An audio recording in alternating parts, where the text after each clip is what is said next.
Today, we're making Peruvian sea bass ceviche, a dish that screams summer and brightness, and it's extremely easy to make. Once we get the tiger's milk, the marination liquid, out of the way, you're practically done. So, let's do it. Now, we simply slice a tiny bit of ginger without the skin.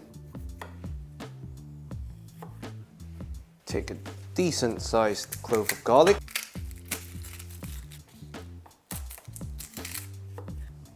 And a couple of sprigs of coriander. Now, normally you would simply add water to this and let it sit for a bit. But having made Thai curry paste and seeing how much flavors got extracted in the process, I realized I could borrow the same method for the tiger's milk to get the most out of the ingredients. So we grab pesto and water, we add the ginger, garlic, and we go. This way, you really break down the cell membranes, releasing all the beautiful flavors of the ginger, the garlic, the coriander, resulting in a marination liquid that has deeper flavors.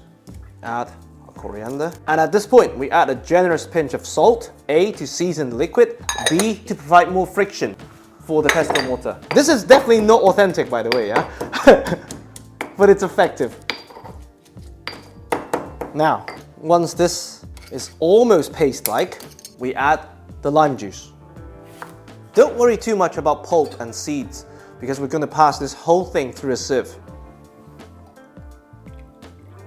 Brilliant. And because of the pounding, this is ready instantaneously.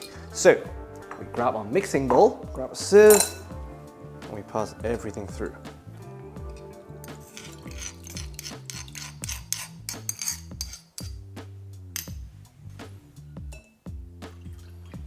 Now, to this, we introduce the other star of the show, the Amarillo chili paste. These are nowadays quite easily accessible online, and they're extremely storage friendly. So if you're making ceviche, I highly recommend that you take the time and effort to track one down. Because for me, this brings that brightness to the dish that is very hard to replace. So to this, we add a generous teaspoon.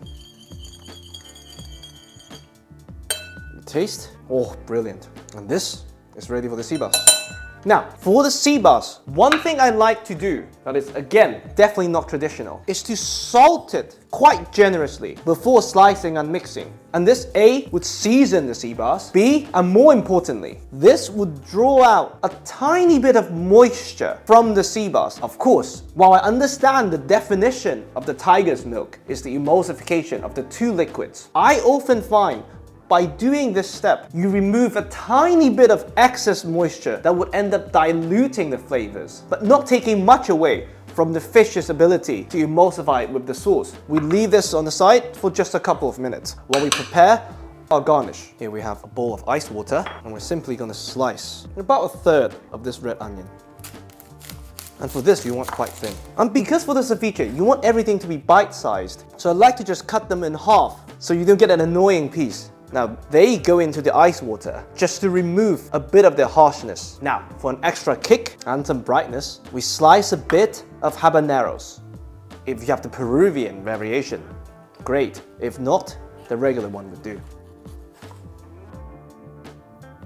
And for this, even this is plenty. Now we welcome back the fish. Grab a paper towel just to pat dry the excess moisture that got released. And now this is ready for this beautiful, beautiful liquid.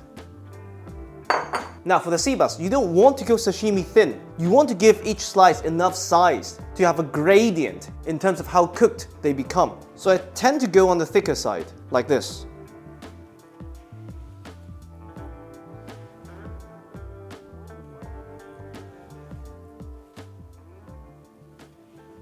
Now they go in to marinate.